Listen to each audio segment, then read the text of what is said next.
শুভ সন্ধ্যা। নমস্কার। মায়ের সকল ভক্ত সন্তানদের মায়ের গৃহ মন্দিরে স্বাগত জানাই। বড়দেরকে জানাই আমার ভক্তিপূর্ণ প্রণাম, ছোটদেরকে জানাই প্রাণ ভরা ভালোবাসা, আন্তরিক শুভেচ্ছা। আসুন এই পবিত্র সন্ধ্যায় শ্রী গুরু বন্দনা দিয়ে শুরু করি।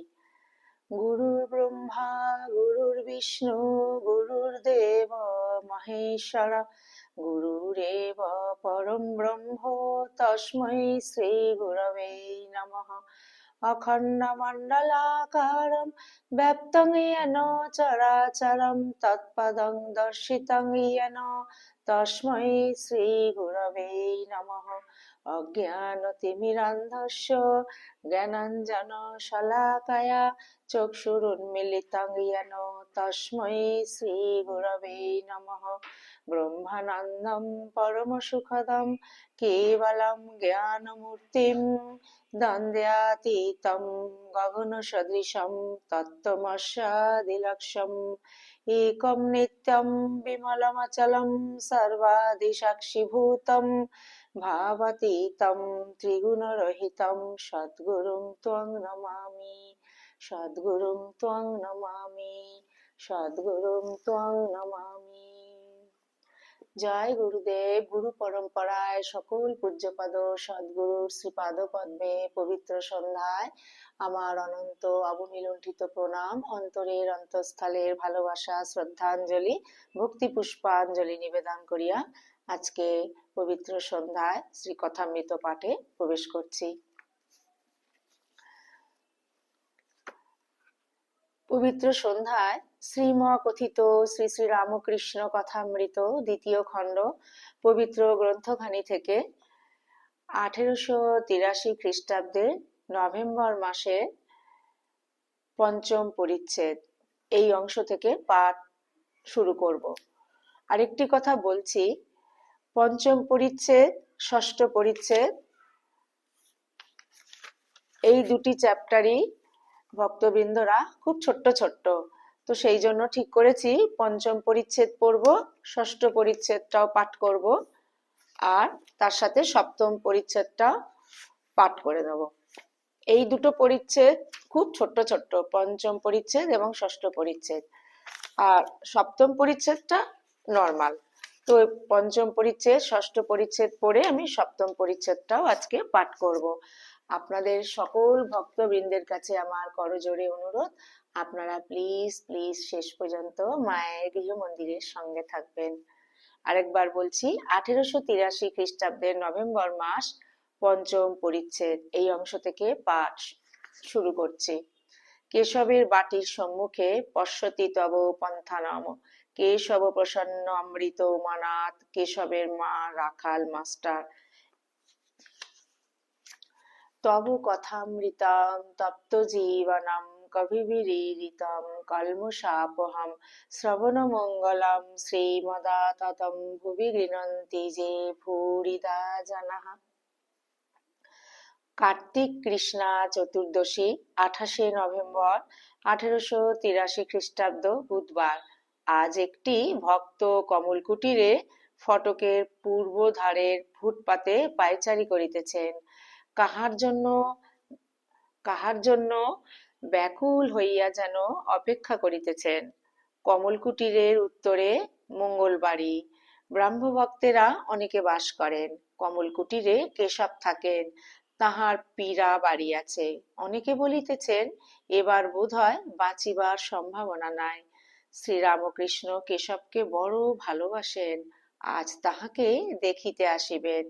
তিনি দক্ষিণেশ্বর কালীবাড়ি হইতে আসিতেছেন, তাই ভক্তটি চাহিয়া আছেন কখন আসেন। কমলকুটির সার্কুলার রোডের পশ্চিম ধারে, তাই রাস্তাতেই ভক্তটি বেড়াইতেছিলেন। বেলা 2টা হইতে তিনি অপেক্ষা করিতেছেন। কত লোকজন যাইতেছে তিনি দেখিতেছেন। রাস্তার পূর্ব ধারে ভিক্টোরিয়া কলেজ, এখানে কেশবের সমাজের ব্রাহ্মিকাগণ ও তাহাদের মেয়েরা অনেকে পড়েন। রাস্তা হইতে স্কুলের ভিতর অনেকটা দেখা যায়।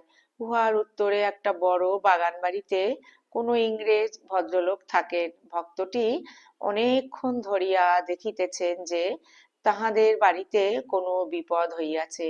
ক্রমে কালো পরিচ্ছদধারী কোচম্যান ও সহিস মৃতদেহের গাড়ি লইয়া উপস্থিত হইল। ১.৫-২ ঘণ্টা ধরিয়া ওই সকল আয়োজন হইতেছে। এই মর্তধাম ছাড়িয়া কে চলিয়া গিয়াছে, তাই আয়োজন।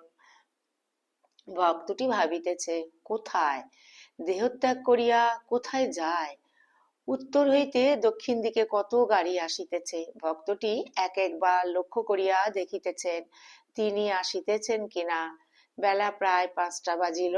ঠাকুরের গাড়ি আসিয়া উপস্থিত, সঙ্গে লাটু ও আরো ২-১টি ভক্ত, আর মাস্টার ও রাখাল আসিয়াছেন।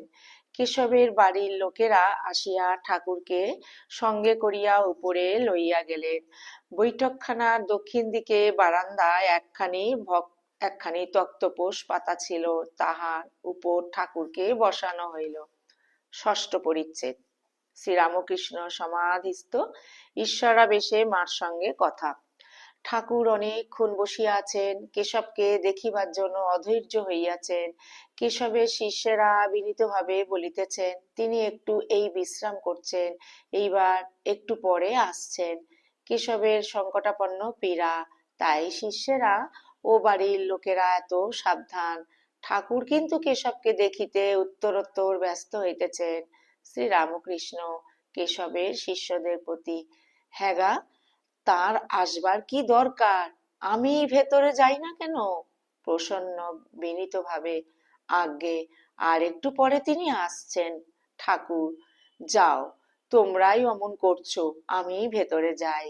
প্রসন্ন ঠাকুরকে ভুলাইয়া কেশবের গল্প করিতেছেন।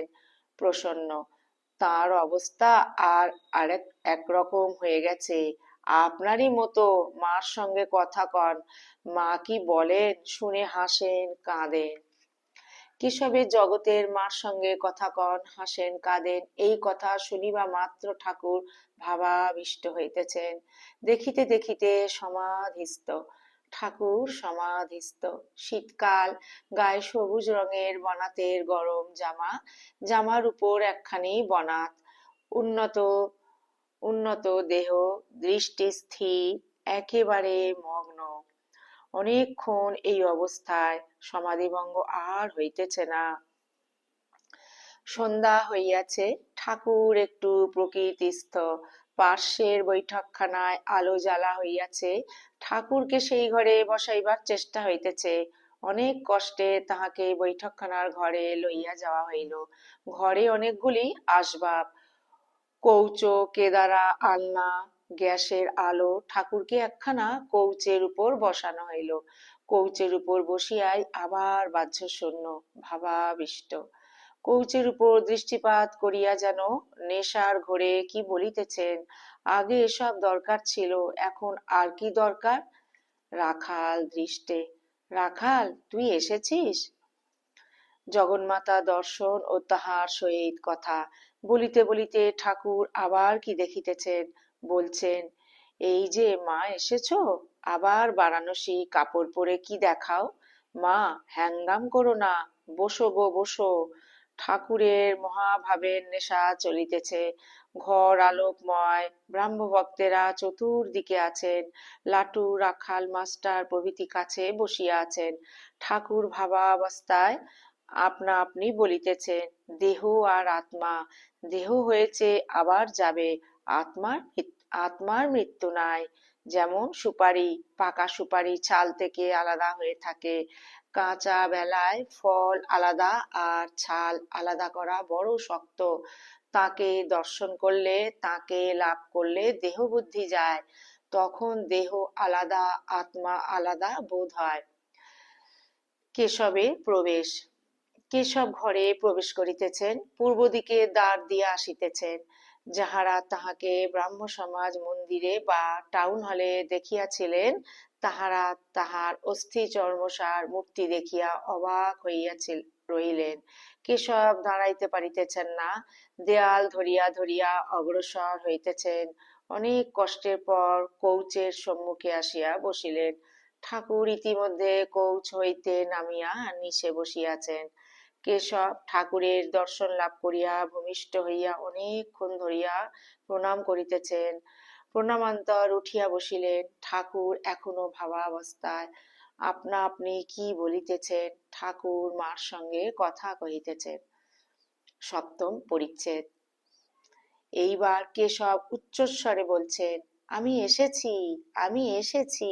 এই বলিয়া ঠাকুর শ্রীরামকৃষ্ণের বাম হাত ধারণ করিলেন ও সেই হাতে হাত বুলাইতে লাগিলেন। ঠাকুর ভাবে গড় গড় মাতোয়ারা। আপনা আপনি কত কথা বলিতেছেন। ভক্তেরা সকলে হাঁ করিয়া শুনিতেছেন। শ্রীরামকৃষ্ণ, যতক্ষণ উপাধি ততক্ষণ নানা বোধ। যেমন কেশব, প্রসন্ন, অমৃত, এইসব পূর্ণ জ্ঞান হলে এক চৈতন্য বোধ হয়। আবার পূর্ণ জ্ঞানে দেখে যে সেই এক চৈতন্য। এই জীব জগৎ এই চতুর্বিংশতি তত্ত্ব হয়েছেন, তবে শক্তি বিশেষ। তিনি সব হয়েছেন বটে, কিন্তু কোনোখানে বেশি শক্তির প্রকাশ, কোনোখানে কম শক্তির প্রকাশ। বিদ্যাসাগর বলেছিল, তা ঈশ্বর কি কারুকে বেশি শক্তি, কারুকে কম শক্তি দিয়েছেন? আমি বললুম, তা যদি না হতো তাহলে একজন লোক 50 জন লোককে হারিয়ে দেয় কেমন করে? আর তোমাকেই বা আমরা দেখতে এসেছি কেন? তার লীলা যে আধারে প্রকাশ করেন, সেখানে বিশেষ শক্তি। জমিদার সব জায়গায় থাকেন, কিন্তু অমুক বৈঠকখানায় তিনি প্রায় বসেন। ভক্ত তাঁর বৈঠকখানা। ভক্তের হৃদয়ে তিনি লীলা করতে ভালোবাসেন। ভক্তের হৃদয়ে তাঁর বিশেষ শক্তি অবতীর্ণ হয়। তার লক্ষণ কি? যেখানে কার্য বেশি সেখানে বিশেষ শক্তির প্রকাশ। এই আদ্যা শক্তি আর পরব্রহ্ম অভেদ। একটিকে ছেড়ে আরেকটিকে চিন্তা করবার জো নাই। যেমন জ্যোতি আর মণি। মণিকে ছেড়ে মণির জ্যোতিকে ভাববার জো নাই, আবার জ্যোতিকে ছেড়ে মণিকে ভাববার জো নাই। সাপ আর তির্যক গতি। সাপকে ছেড়ে তির্যক গতি ভাববার জো নাই, আবার সাপের তির্যক গতি ছেড়ে সাপকে ভাববার জো নাই। আদ্যা শক্তি এই জীবজগৎ এই চতুর্বিংশতি তত্ত্ব হয়েছেন। অনুলোম বিলোম। রাখাল নরেন্দ্র আর ছোকরাদের জন্য ব্যস্ত হই কেন? হাজরা বললে, তুমি ওদের জন্য ব্যস্ত হয়ে বেড়াচ্ছ, তা ঈশ্বরকে ভাববে কখন? কেশব ও সকলের ঈষৎ হাস্য। তখন মহা চিন্তিত হলুম। বললুম, মা, এ কি হলো? হাজরা বলে, ওদের জন্য ভাবো কেন? তারপর ভোলানাথকে জিজ্ঞাসা করলুম। ভোলানাথ বললে, ভারতে ওই কথা আছে, সমাধিস্থ লোক সমাধি থেকে নেমে কোথায় দাঁড়াবে, তাই সত্যগুণী ভক্ত নিয়ে থাকে। ভারতের এই নজির পেয়ে তবে বাঁচলুম। সকলের হাস্য। হাজরাকে দোষ নাই, হাজরার দোষ নাই। সাধক অবস্থায় সব মনটা নেতি নেতি করে তার দিকে দিতে হয়। সিদ্ধ অবস্থায় আলাদা কথা, তাকে লাভ করবার পর অনুলোম বিলোম। ঘোল ছেড়ে মাখন পেয়ে তখন বোধ হয় ঘোলেরই মাখন, মাখনেরই ঘোল। তখন ঠিক বোধ হয় তিনি সব হয়েছেন। কোনখানে বেশি প্রকাশ, কোনখানে কম প্রকাশ। ভাবসমুদ্র উত্থালে ভাবসমুদ্র উত্থালে ডাঙায় এক বাস জল। আগে নদী দিয়ে সমুদ্র আসতে হলে এঁকে বেঁকে ঘুরে আসতে হতো। বন্যে এলে ডাঙায় এক বাস জল, তখন সোজা নৌকো চালিয়ে দিলেই হলো, আর ঘুরে যেতে হয় না। ধান কাটা হলে আর আলোর উপর দিয়ে ঘুরে ঘুরে আসতে হয় না, সোজা একদিক দিয়ে গেলেই হয়। লাভের পর তাকে সবটাতেই দেখা যায়। মানুষ তার বেশি প্রকাশ, মানুষে তার বেশি প্রকাশ। মানুষের মধ্যে সত্যগুণী ভক্তের ভিতর আরো বেশি প্রকাশ, যাদের কামিনী কাঞ্চন ভোগ করবার একেবারে ইচ্ছা নাই। সকলে নিস্তব্ধ। সমাধিস্থিত ব্যক্তি যদি নেমে আসে, তাহলে সে কিসে মন তাহলে সে কিসে মন দাঁড় করাবে? তাই কামিনী কাঞ্চন ত্যাগী সত্যগুণী শুদ্ধ ভক্তের সঙ্গ দরকার হয়, না হলে সমাধিস্থ লোক কি নিয়ে থাকে? যিনি ব্রহ্ম তিনি আদ্যা শক্তি। যখন নিষ্ক্রিয় তখন তাকে ব্রহ্ম বলি, পুরুষ বলি। যখন সৃষ্টি স্থিতি প্রলয় এইসব করেন তাকে শক্তি বলি, প্রকৃতি বলি। পুরুষ আর প্রকৃতি, যিনি পুরুষ তিনি প্রকৃতি, আনন্দময় আর আনন্দময়ী। যার পুরুষ জ্ঞান আছে তার মেয়ে জ্ঞানও আছে, যার বাপ জ্ঞান আছে তার মা জ্ঞানও আছে। কেশবের হাস্য। যার অন্ধকার জ্ঞান আছে তার আলো জ্ঞানও আছে, যার রাত জ্ঞান আছে তার দিন জ্ঞানও আছে, যার সুখ জ্ঞান আছে তার দুঃখ জ্ঞানও আছে। তুমি ওটা বুঝেছ? কেশব সহাস্যে, হ্যাঁ বুঝেছি। শ্রীরামকৃষ্ণ, মা? কি মা? জগতের মা, যিনি জগৎ সৃষ্টি করেছেন, পালন করছেন, যিনি তার ছেলেদের সর্বদা রক্ষা করছেন, আর ধর্ম অর্থ কাম মোক্ষ যে যা চায় তাই দেন। ঠিক ছেলে মা ছাড়া থাকতে পারে না, তার মা সব জানে। ছেলে খায় দায় বেড়ায়, অত শত জানে না। কেশব, আজ্ঞে হাঁ। ওম নিরঞ্জনম নিত্যম অনন্তরূপম ভক্তানুকম্পাধিত বিগ্রহং বৈ ঈশাবতারং পরমেশমিড্ডং ত্বং রামকৃষ্ণং শিরসা নমামহ। ওম শান্তি শান্তি শান্তি। হরি ওম তৎসৎ। শ্রীরামকৃষ্ণার্পণমস্তু। জয় শ্রী গুরু মহারাজ জি কি জয়। জয় মহামায় কি জয়। জয় স্বামীজি মহারাজ জি কি জয়। জয় শ্রী শ্রী কথামৃতকার শ্রী মাস্টার মহাশয় শ্রীম কি জয়। জয় গঙ্গা মাই কি জয়।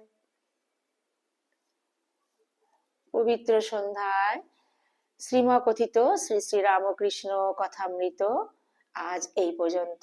আসুন সমবেত প্রার্থনা নিবেদন করি প্রভুর শ্রীপাদ পদ্মে। ঠাকুরের দয়া কৃপা করুণা আশীর্বাদ তার সকল সন্তানদের উপর অঝোর দ্বারায় বর্ষিত হোক।